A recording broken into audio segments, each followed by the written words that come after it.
apologize about that. I have literally no idea if where we left off, and also if I'm gonna be able to splice these two videos together. So if not, this is part two.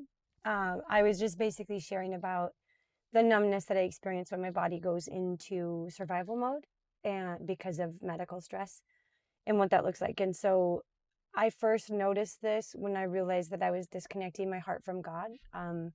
When I'm numb and in survival mode, I really can't be connected to God in the way that I enjoy.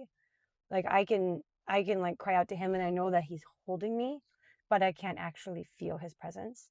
And so it takes me recognizing that I'm feeling distance from him, acknowledging that, and then just like slowly but surely moving through the different blockages that I feel. So first I felt like I was disconnected from God.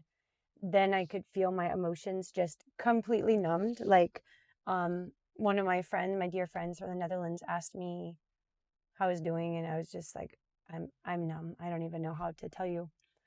Same with other friends. They asked how they could pray for me, and I just asked that they'd pray that I would be able to go through this experience without like numbing. And I did numb, but like I said, it's not something that I can like um it's not something that I can stop in the moment. Like it's still an automatic thing for me. It's still something that my body does like it right away without subconsciously, without me being able to like have a choice.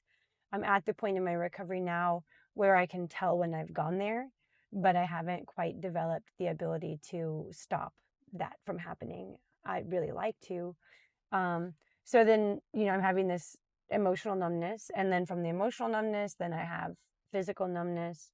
And then as I start to kind of like wake up, come back to myself, come back to presence and being embodied in my body, then my nervous system turns off, and then I start having the kind of fallout. And another thing I want to point out, like if you're still trying to understand like what does survival mode look like and what does it feel like in your body, I know a lot of people talk about survival mode like, oh, I'm in survival mode.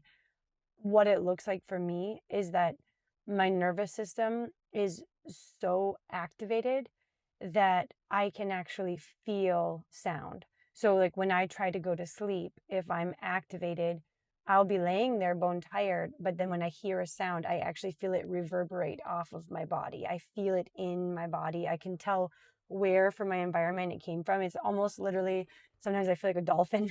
Like I have sonar, it's like, but I can feel it in my body when I hear sound. And interestingly enough, loud sounds, I'm kind of like able to numb out, but soft sounds, human sounds, I am not able to numb out, and I feel them in my body. So my sleep is impacted, my emotional capacity is impacted, my relationships are impacted. Like when you go into survival mode, it's like your relational switch is flipped. And everything I've been working on with being embodied and being present and being soft and being feminine and being in connection with God, like all of those things just kind of get turned off. It's like a switch flips on and off. And then I find myself in this state again, and I have to slowly get my way out of there. And so I also work overnights. And so working overnights and not being able to sleep during the day has a big impact on me also. I just don't get as much sleep as I probably need, probably only 5 hours a day. And sleeping during the day instead of at night, it's just not good. And so what other things I experience is that my ability to be present in conversations kind of goes. And because of the way that my mind has been fractured, I guess you could say, because of my experiences, I actually have a part of me that can listen to people. And like if you say, were you even listening? I can repeat back to you exactly what you said, but I wasn't actually listening, as in taking it into myself and being present.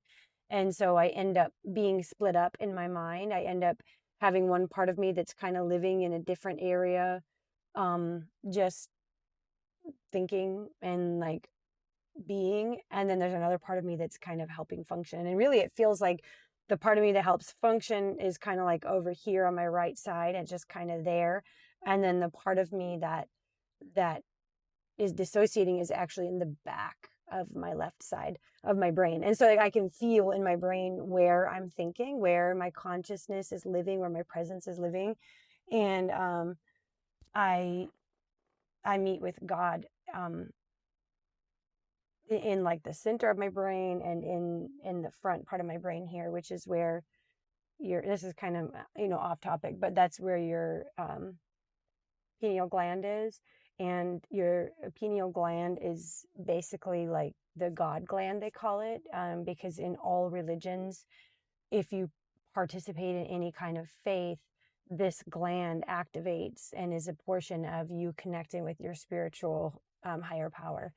And it's also connected with like the third eye. So, the New Age movement talks about the third eye and about how you can open up and see into the spiritual realm. And there's actually truth to that. But the problem is when you open your third eye yourself, apart from God, that's what we call going over the sheep gate, accessing the things of God without going through the door, which is Jesus, the way. And but God is the one who controls that. And so he can close it and he can open it and allow you to see things. Anyway, all that to say, I can just tell when I'm off, I'm not doing well. And so now I've been practicing on being present, trying to be aware of my body, being aware of the areas that I'm having tension, being aware of my breath, breathing deep into my physical body to bring my presence back in. Exercising, trying to nourish my body with good food. And since coming out of this, my husband's okay, thank the Lord. But I'm still like, I don't even know how to explain it. It actually feels probably similar to like what my mom experienced when she had her health issues before my dad left. And it's just like a complete shutting down surrounding health issues. And I've been that way my whole life. Like I could get through any tragedy, and I've had plenty. Any medical issue, and I've had plenty. So yeah, so this is just a real struggle for me.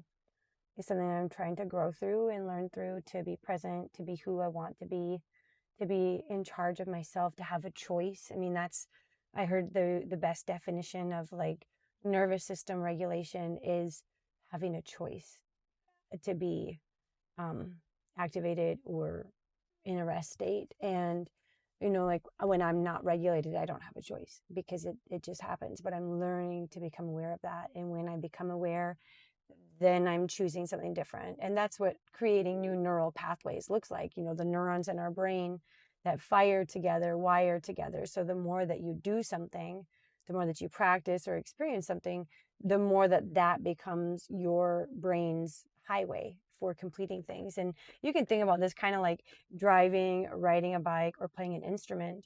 If you've done any of those things, when you first start, like you suck and it's hard.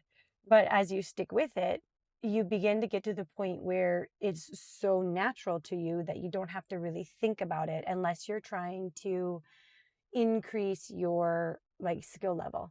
So like playing piano, once you get to a certain point, well, then you're at that certain point and you don't have to really think about it anymore. And that's an example of neurons, so brain cells firing and wiring together. And so for me, these medical experiences, my neurons that fire and wire that take over are like shut everything down, go into survival mode, be in control mode, take care of everything, communicate clearly with everyone, don't be afraid, and just get through. The only problem is that that's not real. Like I am afraid, and I am having these things happen, and yeah, and then I have the fallout. And so some of the fallout is reconnecting emotionally, like having to change my relational connections with my husband from me being in a more masculine, domineering part of myself into trust and softness and openness and curiosity with him and with other people. And a good clue to me when that's happening is like the conversations I have in my head with other people, which I hope you guys do too. Otherwise, there's a problem with me. But if the conversations I'm having in my head with other people end up causing me to have arguments, then I'm like, okay, my relational circuits are switched off and I am out of connection mode and I am into survival mode. And then Emotionally, I'm numb. I can feel the numbness. And whenever I'm numb, there's a wall between me and God. And it's not that I don't want to be connected to Him, it's that the part of me that wants to connect with Him is hitting my own emotional walls from the side that I built them. And I don't know how to take them down. Like, I'm asking God continually, help me take these walls down. And I really believe He is, but it's a process of like they come up and then I recognize and then they come down and they come up. Like, it's just continuously learning. Um, but my emotions will be really numb. I won't be able to access my feelings. I won't be able to feel um, sadness or pain or fear or joy. Like, I'm just numb. And then thirdly, I will end up, if I go beyond, if I progress beyond that emotional state into a physical state, then I'm completely numb to my body. And the hard part for me is that because of my skills, like because of my skilled ability to work in my survival mode, not everybody, unless they know me deeply, can tell. And it's really sad because actually the majority of people that I'm connected with, we developed relationships in the midst of survival stages of my life. And so, like, they can't tell, or at least I don't know. They don't say anything. Maybe they do. This is one of my biggest struggles personally as I deal with all this stuff is like, I think that maybe people can't tell this about me, but maybe they actually can. And I am just blind to it. And so I always feel a little bit foolish and embarrassed and afraid to talk about this stuff because I don't want to be like, well, nobody can tell I'm doing this. And then be like, actually, we all know.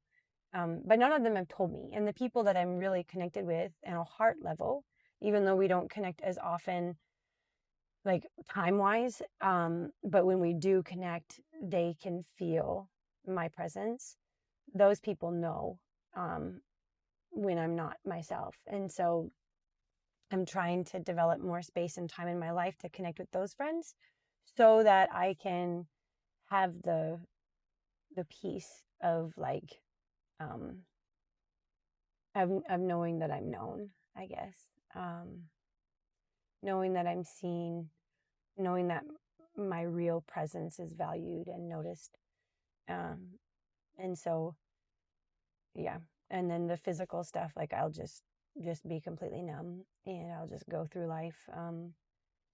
And I start to feel it more in my body. My jaw will clench. That's one of my first signs that I'm going to survival mode is my jaw will just, I'll just be clenched all the time.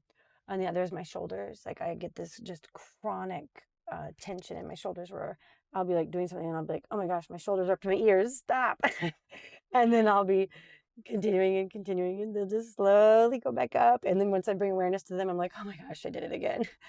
Um, the other is fantasy life, like when I'm struggling being present in my real life, then I all of a sudden have built this like world in my head. I did meet with a psychiatrist who I shared with him once about this ability that I have to kind of live in my head in a completely different place with different people. And he told me that what can happen when you experience neglect or abuse is that your brain actually kind of hallucinates safe caregivers. And so then when that happens, it's not necessarily that I'm evil or I'm bad or I'm doing something, intentionally doing something wrong. It's a survival strategy that my brain developed, and this was a gift that God gave me to help me get through the difficulty of my early childhood. um, but it's also like now that I'm an adult, it's my responsibility to learn how to not live there and how to live in my real life really connected with the world. And so um yeah, so that's what I've been kind of processing. My hair is just, it just is always, I don't know if you can see that. Yeah, just sitting here and my hair is falling out. It's just, it comes out. I did learn as I was researching that when you go through a shocking traumatic experience where you numb like I did, that you can lose up to 30% of your hair. And that was actually really calming or like peaceful for me because I realized, okay, this is a real thing. Like I'm not just losing my hair randomly and it's not some weird disease or something that I don't know.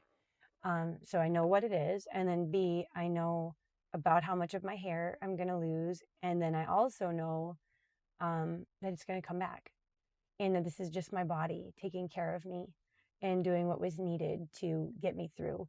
And so I've been taking time, and as I pull my hair out of my head, like, brush my hands through my hair and my hair comes out, I've just been thanking God for the way that He designed my body. I've been thanking Him for my hair. I love my hair. I've been thanking Him that my hair will grow back. And I've been thanking Him that He knows what I need to be taken through these different experiences. And the other thing is that you can maybe see on my neck, my symptoms of my skin are re-emerging right now. I'm having them on my arm too, which I don't know. You can maybe see a little bit. It's just like little dots. And I think it's a couple things. One, I think that it's like toxins being released in my body because of this big numbing thing. And so I'm just trying to nourish myself as much as I can, nourish my skin, nourish my hair, give my body rest, do soft, peaceful, beautiful things, eat nourishing food. I'm trying not to eat a lot of sugar, because when I eat sugar, I just feel crummy. And trying to be present in life and be who I am. So I wanted to share all that with you guys, because for two reasons. One, I wanted you to know why I hadn't posted anything for a week or two, because I've literally been a month and a half like working through this traumatic response to this stuff. And then also another thing is, like, I had shared that I was struggling with feeling numb towards God, and I had reached out to Him and just asked Him, like, Lord, why do I feel numb towards you? Because I don't want to be numb towards you. And I've been doing a character mile with my friend Savannah and Tate, and basically the character mile is like, you make a commitment that every day in July, for the whole month of July, you're going to walk or run 1 mile. And it's a character mile because while you're walking or running, you're showing gratefulness for your life and for your body. And when my friend Savannah first asked me to do this run, I was like, well, I don't know if I'm going to do that. And then when Tate explained that it's to show gratefulness for your ability to be healthy and to make these steps, I was like, I just was so inspired. And I knew that I needed to, because I am in my 5th year of topical steroid withdrawal, which I have a few videos scripted out that I am going to share with you guys about my topical steroid withdrawal syndrome experience, because I think it's important for people to see what can happen when you use topical steroids for long term. And topical steroids are basically like hydrocortisone cream is the over-the-counter one, but then there's I think it's pronounced clobetasol and trensemolone. Those are the main ones that I use, and I used them a lot on my eczema for years. And then my body got addicted to that. Like, I wasn't psychologically addicted, but my body was physiologically addicted, and I needed to have the creams on my skin in order for my skin to not be flaring up. But the problem with that is that as I did that, I had to use more and more of the steroids over more and more of my body, because it was spreading, because the steroids were only basically suppressing that area, and then the illness was coming out my skin and other places.